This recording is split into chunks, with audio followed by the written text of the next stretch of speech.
You know, a lot of people know about the cube houses in Rotterdam, but these were actually first. Today, we're exploring the home of one of the coolest museums in the Netherlands, maybe in the world. It's a museum packed with working vintage computers. And they let you touch everything, but don't worry, it's consensual. But when we started looking into what else we should do in Helmond, we found post after post talking about how bad it is here. I mean, it can't be that bad, right?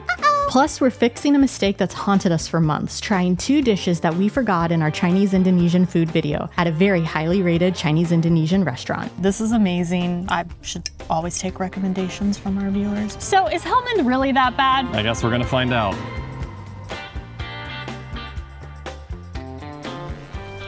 All right, well, we're back in the land of the worstenbroodje, which can mean only one thing. I couldn't help it. I got something else too. This is Bakkerij Moorsink, and in 2012, they created something called the Jantje to mark their 50th year in business, named after the owner's father. Okay, so yes, we did get a worstenbroodje and a vegetarian worstenbroodje, but what else did we get? We got a stoofvleesbroodje. I've never heard of such a thing before. How beautiful it is. Oh, baby. Oh my goodness. Wow. Yeah. That's some meat. Yep. Mmm. Mmm. Oh, wow. Really? Mm-hmm. Okay. Mm. Oh. Oh, interesting. This tastes like something. It does, doesn't it? Okay, so imagine a croquette, but with a worstenbroodje exterior. That's basically it. It tastes sort of like stoofvlees. Kind of, But it's more like it tastes like a run-place croquette. The inside's really, really soft too, but you can still like get the pieces of beef. It's quite tasty. It is actually quite tasty and unexpected. There is a castle right in the city center of Helmond, and I'm having flashbacks to Ghent right now. Did you know that this place says that they have the lekkerste worstenbroodjes? Do you think that that's true? I mean, mine's pretty delicious. Mine's pretty good too. Yeah, it's got a very herby flavor for a vegetarian one. I'll tell you this, they have the lekkerste stoofvleesbroodjes. It's the only one I've ever had, but it was still very tasty. I have no idea when we're gonna eat this Jantje though. We'll find time for the Jantje. So this castle and Moutersloot apparently have a similar layout, and that's because they're both square castles, and evidently square castles were easier to defend. I have no idea why they're easier to defend, but I'm looking forward to finding out. Look great. Thanks. I think you can be knighted. I don't want to be knighted. I'm a woman. Put the I don't robe think on. I can be knighted. Wow, oh, wow. Wow, Michelle. Do I just like get on my knees right here? I think you knight yourself. This seems illegal. This castle is almost 700 years old, and it holds the title as the largest existing moated castle in the Netherlands, which is quite an accolade. Oh, and the title of the creepiest room in the Netherlands. Yeah, I think this is like a children's game part. Uh-huh. Let's maybe go to the next room. They've got pots and pans from the 1300s, 1100s to 1300s. Oh my God. So if you've been to Moutersloot, you're kind of looking around here and you're probably like, this castle is way better maintained and like done up than Moutersloot. And that's because this castle was actually used as City Hall of Helmond for a very long time after it stopped being a castle. You know, they work. Oh yeah, that's perfect. What if my head gets stuck? I think you'll be fine. I have other things to do Why today. isn't it shut? Huh? Oh, it's here. No, don't push it down too hard. Oh. There we go. Oh. That looks great. Ugh. This is definitely someone's thing. You think so? Oh yeah. That castle was massive. Like there Yes. was just so many rooms that you could go into, and there were so many things to read, and there's so much so much like old stuff that they preserved and they found over the years. It was very, very interesting. But you know what is more interesting? What? Finding out if this place that I found on Google actually is still open and they serve lunch, because I'm very, very hungry. It's a bit of a mystery, but we're about to find out. We're grabbing lunch at Pastelaria Lusa, and evidently this place has been here for something like 13 years, but I couldn't find that much information about them. I couldn't even find a menu online. All I know is 1, they serve up delicious Portuguese treats and sandwiches. 2, they have amazing reviews. And 3, I'm hungry, so let's go investigate. They don't look open. I'm a little nervous. I think I see someone in there though. Lights are on. Oh no, they're the lights open. are They're open. Okay, I got overwhelmed when we were in there because we had to figure out what we were going to get, and then we had a long conversation over if we were going to get a pastry or not. We did not get a pastry because we still are carrying the Jantje in the back. Yeah, we can't be carrying around 2 different desserts, No, right? but we did get 2 sandwiches, so I think we just have to find a place to sit and eat them. Okay. A young child on a bike just hit me with a water gun. I think they're doing the anti-tourism protests here in Helmond. No! Okay, we found a spot to pop a squat, as they say. It's in the shade, so it's nice. First. They had a limited set of options of things that were like sort of pre-made. Yeah, they had like 4 different broodjes. And this first one is ham and cheese. And I think it's on that kind of like signature Portuguese sweet. It is yellow, which roll. I think is, yeah, a good sign. I asked which broodjes were the most Portuguese, and he said all of them. All of them, yes. Okay. The next one is really the star of the show. I only got it because of the way it looks. I know, I'm so proud of you. Sort of like you. I did not even notice that it was shaped like a little turtle. I think it's a turtle. Look, and oh, it's a turtle, yeah. The bacon is his arms and legs. Yep. Do you see that? I don't care if it's just okay. It's so cute. Yep. Just like me. Yep. Nailed it. Okay, and I know you're wondering, they did have pastel de nata. And they also had some like Portuguese groceries. It was kind of like an everything store for Portuguese things. Like a bodega kind of situation. Sure. Yeah. That's very relatable for our audience. I mean, it might be. People know what bodegas We have a huge are. audience in New York City. I also think they had a lot of Portuguese wine in there too. Oh, okay. All right. You know what that means. Yeah. That's a secret for our patrons. You had to watch our Porto video on our Patreon to get that joke. I'm going to go with the ham and cheese because I just can't bear to I'll eat bite into the turtle. Sure. All right. And I'm excited about this sweet bread. Yeah, why don't you break it in half first? Yeah, See what we're okay. dealing with. Here we go. Ooh. Okay, so it looks like a ham and cheese Oh, it's so soft. sandwich. Yeah. Yeah, I mean, it looks good. A little taste of Portugal here in Helmond. Mmm. Yeah? What were you thinking about it? Yeah, I was thinking about it. It's so good. Like at first glance, you're like, I'm just biting into a ham and cheese sandwich, but this bread really makes all the difference. It's just like a little sweet and it's so soft and so delicious and like buttery on top. It's got that like little bit of a glaze. It's just ham and it's just cheese, but the way it tastes mixed with like the sweet bread is so interesting and like next level. All right, unfortunately, this is the end for our turtle friend. This is so sad. Bite his head off. Okay, this one is not on the sweet bread. It is bacon, and it's also got like a salami, or like a pepperoni type of situation inside. I don't know. It's cute, but Michelle won. You know? I mean, That is like by far, that is a delicious sandwich. Okay, so if you're new here, we rate things out of stroopwafels, with 5 stroopwafels being the like best thing, and 0 stroopwafels being like the not best thing. yeah, the least best thing. The least best thing. Okay, so the ham and cheese sandwich on the sweet bread. I was about to assign my rating, then Alex reminded me of how much these cost. Both sandwiches in total were €5.50. Yeah, so that's gonna bump up the sandwich score. Okay. So I am giving the ham and cheese one 4 stroopwafels. Okay, and then what about the one that looked like a turtle, The turtle, but was filled with pork? 3.5 stroopwafels. Yeah, I think that's right. If you really like pork, that's your sandwich. But Yeah. if you're looking for something a little more special, I'd say go with the ham and cheese thing. 100%. That damn kid got me again. He was like, I'm not gonna get you. I was backing away and he got me anyway. We're gonna get a big ass water gun. We're going to the We're action gonna over find there. him, and we're gonna destroy him. That kid. So we're gonna get like the He won't know what hit strongest him. water cannon that we could find. We're gonna go to this museum later, and I swear to God, that kid's gonna be in there. He's gonna like jump out at me when I'm peeing. It's gonna be when I least expect it. I hope not. That would be so upsetting. Look. We found our next place. One of the most famous landmarks in the Netherlands are the cube houses in Rotterdam, but most people don't know that these are actually the original ones. They were built in the 70s by architect Piet Bloem, and originally they surrounded a theater, but sadly that theater burnt down in 2011. This is so cool. Okay, now we're actually standing in the Piet Bloemplein. And Piet Bloem, after this, went on to build the cube houses in Rotterdam, unsurprisingly. I think it was like less than a decade later he started sure. on I this, think after he it was was only like finished with 4 or these. 5 years. Yeah, so thanks, Piet Bloem. They actually have all of these pictures of the old theater that used to be here, and you can see the theater looks like it was built into the cube homes. So somewhere around here would be the entrance to the theater. Yeah, I guess maybe it was back here. Yeah. All right, well, this is the Lambertuskerk, and it's behind the... Lambertuskerk, which was built in 1856. And I also read that it's not the original church on this site, but I couldn't figure out what church was here before and where it went. So if you know, leave a comment. I bet it burned down. It's kind of how it seems to go with the stories that we tell in these videos. I think that's probably true, yeah. Also, I'm not 100% sure, but all around the church, there's these stories that are like of people's animals. They've got cats and dogs, and they're very sweet. They're so sweet. Yeah, they're talking about how like important the cats were, and the dogs, I guess, but more importantly, the cats were. And it's more relevant for us to read the lives. ones about the cats. Yeah. All right, Michelle, you know what time it is. It's time for Jantje. That was good timing.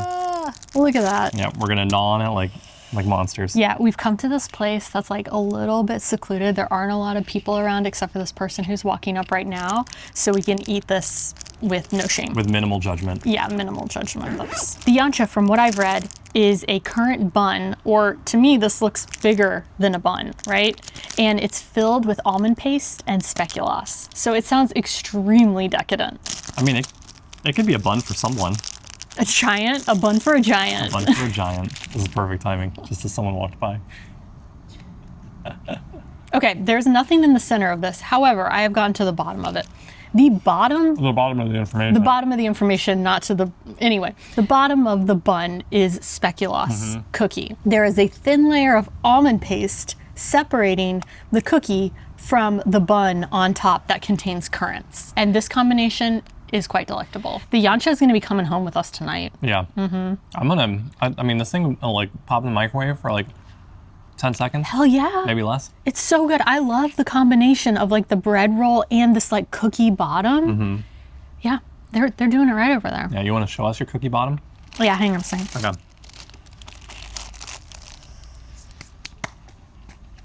No.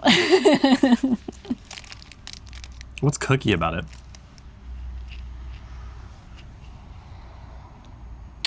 I can't find a way to make that appealing. Not even gonna try. All right. But you are gonna try and get the whole thing in your mouth? Is that what you're doing? Trying to get a full, like the actual full bite? Yeah. Why do you eat the Jantje upside down? This water tower has been here since 1941. And with the increase in drinking water demand, it has actually become obsolete. Can I do it again? It actually became obsolete in the 1970s. However, there have been all of these plans to do different things with it, but none of them have come to fruition. Flourition? Flourition? Is that when you add fluoride to the water tower? Flourition? Flourition? Anyway, okay, all sure, of those plans fell through, but we have something big to announce. We're fluoridating the water. Water tower! That joke didn't land as well when you nailed me on how I was saying fruition. I stand corrected. Okay. It's 1948, not 1941. This is great. Everything in here is so usable. There's also like a parkour park over there. Yep. You know who is getting use out of this water tower? The birds. So many birds nests up there. Oh my gosh. Yep. I can see your underwear. I gotta tell y'all, I'm actually pretty impressed by Helmond. We haven't even done the thing that we came here to do yet. We had the Jantje, which was delicious. So good. We've seen a lot of really beautiful stuff. I mean, the cube homes were so nice. And when we went to the cube homes, we were like filming all the stuff there, and this man walked up and offered to let me take a picture with his hat that said Piplom 68. Yeah, and it was so nice because he could see that we were passionate about the cube houses too, and so was he. And then we were walking to the water tower, like, moye, yeah, like, yeah. Everyone's just very proud of their city. Yeah, I mean, I'm really impressed because when we decided to come here for the Home Computer Museum, we were just kind of like, is it gonna be nice? Because we read a lot of stuff that implied it wasn't, but when we started like looking into it and seeing the things that we wanted to do, we were like, wait a second, this is actually a really easy vlog to put together, and not every city is like that. No, it came together really quickly. Yeah, and as we've said in the last video, Michelle loves when things come together. Why? Really? I'd say there's a time and a place for it, sure. Really? You can, right? You can enjoy that, like a... I can, or you can? All of us? Both of us? Are we still talking about Helmond? Goedemiddag. I'll shoot the dog. Yeah. Oops, I shot the dog. This is the Home Computer Museum, and we wanted to come here for like 2 years. I'm so excited. Future Michelle here with a voiceover because we got too caught up having fun in the museum and forgot to say some stuff. This museum has been around since 2018 and presents an extremely complete timeline of the home computer. But what's really unique about this place is that nearly every computer is functional and can be used by anyone visiting. That's impressive. All right, we're currently on the hunt for the original computers that we had. So my first computer, like my first computer, was actually something like this Tandy. It was actually a hand-me-down from my great aunt and uncle, and it had 2 drives, and then it played Jeopardy. And I also learned BASIC on it. The thing about this place that I love so much is the vibes that they create with the computers. Like they've got all of these old desks and they've got the lights and everything, and they just like set up a little computer space throughout the different decades. My desk was much nerdier than this. Yeah, this is a vibe. Yeah, and you're not allowed to have drinks back here, but mine would have been just like absolutely covered in empty cans. The original collection was owned by Bart van der Akker, but over time, other collectors have displayed their items in the museum to create a complete timeline of the home computer. I think this was the Dutch computer brand, Tulip. Could be wrong, but this is probably the one that was most common in the Netherlands. We did not have tulips. No, I've never heard of it. What was your first computer, and what was your favorite thing to do on it back in the day when your computer couldn't just do everything? Let us know in the comments. Dude, you're getting a dolch. I see you're attracted to the next computer. I am. Look at this. Like that magnesium finish. Yeah, it's kind of sexy, isn't it? Well, I mean, yeah, it was built to be sexy. I'm that person that would buy this computer for sure, right? We don't have next money. I don't think we've ever had next money. Really? They were really expensive at that time. They were $6,000. Oh my gosh, that's almost $13,000 today. Yeah, that's a lot of money. Yeah, we do not have next money. We need to find a different computer. This wasn't my exact computer, but this would have been like in the same category of it. Oh my God, ICQ, rest in biscotti. Uh-oh. That's it? Just a year? Uh-oh. I didn't use it. Oh. Uh-oh. My ICQ number is my PIN to various things. Is it really? Yep. That's so funny. Yep, so if someone knows my ICQ number watching this video, it probably can hack into various accounts of mine. Uh-oh. Finally, it's time to eat another one of our favorite foods here in the Netherlands. This is Kota Radja, and no, it's not the same Kota Radja that we visited in Coevorden. There are actually a lot of Chinese-Indonesian restaurants with that name here in the Netherlands. I think it's kind of like Golden Dragon in the United States. The food has arrived. And the plating is spectacular. Look at that. Look it's got a rose, like a beet rose. And a carrot rose. Carrot rose. This is the Mihoen Singapore. It is mihoen or rice noodles. It also contains shrimp, stir-fried vegetables, and a little bit of pork. Oh, and I should mention the most important part. It's stir-fried in a delicious spicy curry sauce. This has actually become our go-to order from Walk-In Snacks and Dordrecht. Ever since y'all recommended it to us, we're like addicted to it. I know. But this looks especially good. Yeah, all right. There's so much flavor, like every flavor. The thing I love about this is that there's pork in it. There's also shrimp. There's, I think, chicken, curry, carrots, cabbage, bean sprouts, mushrooms, egg. Did I miss anything? Onion? It is the slightest bit spicy though, so if you are spice sensitive, now that I've tried Mihoen Singapore, 2 separate Chinese-Indonesian restaurants, I can tell you, it's a little spicy. This is the Babi pangang spek, and this is crispy fried pork belly with a sweet and sour tomato-based sauce on top of it. It's a variation on Babi pangang, which is typically grilled or roasted pork with the same sweet and sour sauce on top of it. It's just like Babi pangang, but with a crunch. Crunchy? Mm-hmm. Mmm. The crispiness adds a lot of flavor. It does. More than I expected. This is not the most aesthetic shot, but this is real. You know, you just gotta get the rice on the plate, put the meat on the plate, and then dump the sauce on it, and this is what it ends up looking like, but it tastes great. So the sauce is very tomatoey. It's actually not that sweet though. I was expecting it to be sweeter. My first bite of this, I was brought back to a memory from my childhood. My mom used to make deep fried pork chops for dinner all the time. Healthy. And yeah, I know, but that's what this is reminding me of. Like, this is so nostalgic to me. I bet they can hear me crunching over here. I think they can. It is so crunchy. Yeah, how is it so crunchy? This is amazing. I should always take recommendations from our viewers because we do. Yeah, it's delicious. Another aspect of Chinese-Indonesian food that we did not cover in our video. You take the kroepoek, which they put at your table when you order the food, which are shrimp chips from Indonesia. And you take it and you dip some of the sauce. Oh, I broke mine. There you go. That's how you make sure you remember the Clean Plate Club at the end of this. You clean up with the kroepoek. It's the perfect vessel for all of the the food. Look at that bite. That's a really good bite. Into your mouth. All right, it's time for the rating. Okay. Mihoen Singapore. 4.5 stroopwafels for me. I think we might be a little split on this one. No, I'll do 4.5 stroopwafels for the Mihoen Singapore. Wait, does that mean that the Babi pangang spek is 5 stroopwafels for you? Because we had just talked about this and you said you liked it better. Yep. I won't do 5. I know you won't. It's I would 5 do- for me. Okay, I guess I'll have to do 4.5. Okay. 4.5 stroopwafels. Yep. And that's a wrap on our incredibly surprising day in Helmond. If you love architecture or if you love old computers, this is the place for you. As always, thanks for watching, and we'll see y'all next week. Tot dan!